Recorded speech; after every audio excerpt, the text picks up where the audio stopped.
Hello good morning friends. तो आज अपने वर्ड फॉर्मेशन में जो आगे के रूल्स है उनके बारे में देखते हैं। तो देखो, वर्ड फॉर्मेशन यानी शब्द निर्माण। मैंने यहाँ पर कुछ वर्ड्स लिखे हुए हैं यानी कुछ शब्द लिखे हुए हैं। इन शब्दों को अपने पहचानना है, यानी ये नाउन है या एडजेक्टिव है या एडवर्ब है या वर्ब है। तो देखो, जब वर्ड्स को पहचानना हो तो दो प्रश्न करते हैं हम, क्या से एक तो और एक कैसा से। तो देखो, जब अपने क्या से प्रश्न करते हैं, यहाँ पर पहले मैंने लिखा हुआ नेचुरल यानी प्राकृतिक। फॉर एग्जाम्पल मैंने कहा कि वह चीज क्या है, तो प्राकृतिक आंसर नहीं आएगा। मैंने कहा वह चीज कैसी है, तो प्राकृतिक है। चीज वर्ड जो है वो क्या है, नाउन है। तो नाउन के आगे जो हमेशा, तो देखो जो एडजेक्टिव होते हैं वो नाउन के आगे लगते हैं हमेशा। तो मैंने कहा वो चीज कैसी है, तो वो नेचुरल है यानी प्राकृतिक है।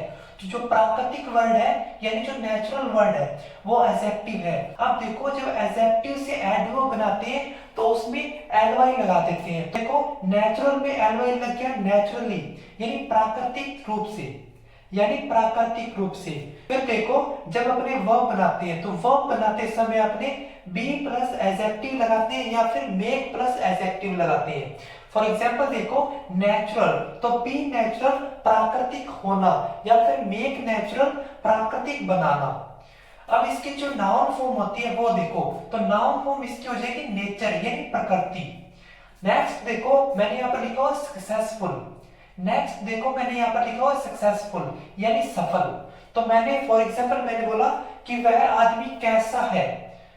फॉर एग्जाम्पल मैंने बोला कि वह आदमी कैसा है, तो वह सक्सेसफुल मैन यानी सफल आदमी है। तो सक्सेसफुल वर्ड क्या हो गया, एडजेक्टिव हो गया, क्योंकि जो मैन वर्ड है वो नाउन है और जो एडजेक्टिव है वो हमेशा नाउन के आगे लगते हैं। तो सक्सेसफुल वर्ड क्या हो गया, एडजेक्टिव हो गया। जब एडजेक्टिव से एडवर्ब बनाते हैं तो उसमें एलवाई ऐड करते हैं। तो सक्सेसफुल में एलवाई लगाया तो क्या बन गया, सक्सेसफुली यानी सफलतापूर्वक। फिर देखो, इसकी वर्ब बनाते हैं तो आप बी सक्सेसफुल भी लगा सकते हो और मेक सक्सेसफुल भी लगा सकते हो, लेकिन इसके लिए एक वर्ब यूज होती है सक्सीड। सक्सीड मींस होता है सफल होना। फिर देखो, जो इसकी नाउन फॉर्म बनेगी वो बनेगी सक्सेस यानी सफलता। फिर थर्ड देखो, मैंने लिखा हुआ है स्ट्रॉन्ग। स्ट्रॉन्ग मींस होता है मजबूत या फिर शक्तिशाली।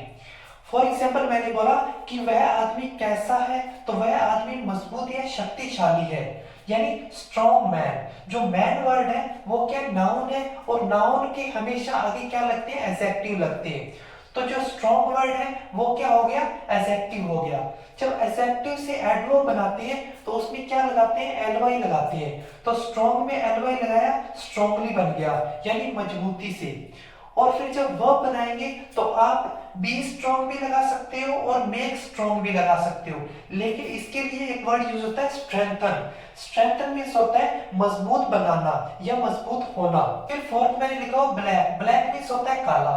तो मैंने बोला कि वह डॉग कैसा है, यानी वह कुत्ता कैसा है, तो वह कुत्ता काला है। तो डॉग वर्ड क्या है, नाउन है, और नाउन में भी अगर बात करें तो वो क्या, कॉमन नाउन है। तो जो ब्लैक वर्ड हो गया वो क्या हो गया, एडजेक्टिव हो गया। अब देखो, एडजेक्टिव से जब एडवर्ब बनाते हैं तो उसमें एलवाई ऐड करते हैं। तो ब्लैक में एलवाई ऐड किया तो क्या बन जाएगा, ब्लैकली। ब्लैकली मींस होता है काले रंग से या काले रंग जैसा। फिर इसकी जब वर्ब बनाएंगे तो आप बी ब्लैक भी लिख सकते हो और मेक ब्लैक भी लिख सकते हो। यहाँ पर इसके लिए एक वर्ड यूज होता है ब्लैकन। ब्लैकन मींस होता है काला करना। फिर देखो, इसकी जो नाउन फॉर्म होती है, नाउन फॉर्म हो जाएगी ब्लैकनेस। ब्लैकनेस मींस होता है कालापन। ठीक है, तो देखो अपने जो वर्ड्स लिखे हुए हैं इनसे अपने नाउन भी डिफाइन कर लिए, एडजेक्टिव भी, एडवर्ब भी और वर्ब भी। तो देखो, इसमें दो प्रश्न करने होते हैं अपने को, क्या से और कैसे से। जब क्या से अपने प्रश्न करते हैं तो हमें नाउन मिलती है, और जब हम कैसा से प्रश्न करते हैं तो आंसर में एडजेक्टिव आती है। ठीक है, इसके बाद में आगे देखो, इसके बाद में आगे देखो नाउन और एडजेक्टिव, यानी नाउन के अंत में ये वर्ड्स लगे हो, एडजेक्टिव के अंत में ये वर्ड्स लगे हो। फॉर एग्जांपल देखो, नाउन जैसे कॉम्बिनेशन। कॉम्बिनेशन मींस होता है संयोजन या फिर तालमेल। लगा हुआ है ई एन डबल एस लगा हुआ है, ई एन डबल एस लगा हुआ है तो क्या हो गया, नाउन हो गया। फिर आगे देखो ब्लैकनेस। ब्लैकनेस मींस होता है कालापन, तो देखो ब्लैक। फिर आगे देखो इंपॉर्टेंस। इंपॉर्टेंस मींस होता है महत्व, तो देखो इंपॉर्टेंस ANCE लगा हुआ है, तो यहाँ पर ANCE लगा हुआ तो इंपॉर्टेंस मिस हो गया, महत्व। ऐसे ही किसी वर्ड के पीछे ENCE लगा हो वो भी क्या होगा, नाउन होगा। फिर आगे देखो एडजेक्टिव, फॉर एग्जांपल लिखा हुआ है इफेक्टिव। इफेक्टिव मींस होता है प्रभावी या फिर प्रभावशाली। फिर आगे एग्जांपल देखो नॉलेज। नॉलेज के पीछे क्या लगा हुआ है, ABLE यानी नॉलेजेबल, ज्ञानपूर्ण। नॉलेजेबल मींस होता है ज्ञानपूर्ण। फिर आगे देखो यूजलेस, तो यूज के पीछे क्या लगा हुआ है, LESS, यूजलेस यानी बेकार या व्यर्थ। फिर आ जाता है इंपॉर्टेंट। इंपॉर्टेंट मींस होता है महत्वपूर्ण। फिर आगे देखो स्पिरिचुअल। स्पिरिचुअल मींस होता है आध्यात्मिक। तो देखो स्पीच के पीछे UAN लगा हुआ है, तो ये भी क्या हो जाएगा, एडजेक्टिव हो जाएगा। तो देखो किसी भी नाउन के पीछे ये वर्ड लगे हो और किसी एडजेक्टिव के पीछे ये वर्ड लगे हो तो वो सारे एडजेक्टिव होंगे और इधर वाले सारे नाउन्स होंगे।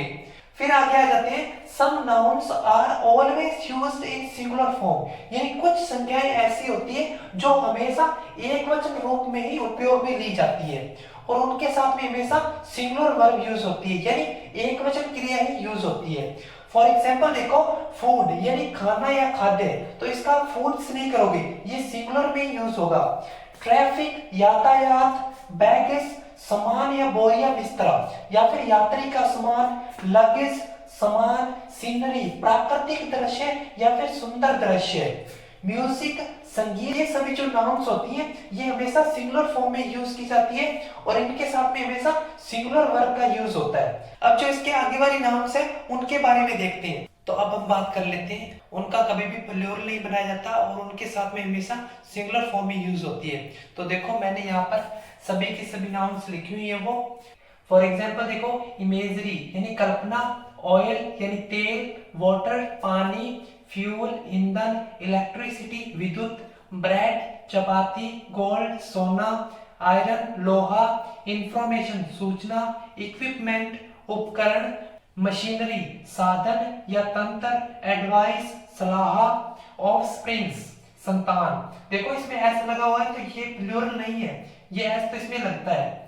इशू संतान, इशू का मतलब भी संतान होता है और ऑफस्प्रिंग्स का मतलब भी संतान होता है। इशू का मतलब मुद्दा भी होता है, मामला भी होता है, और इशू का मतलब संतान भी होता है। ब्रिक ईंट, स्टोन पत्थर, हेयर बाल, फर्नीचर।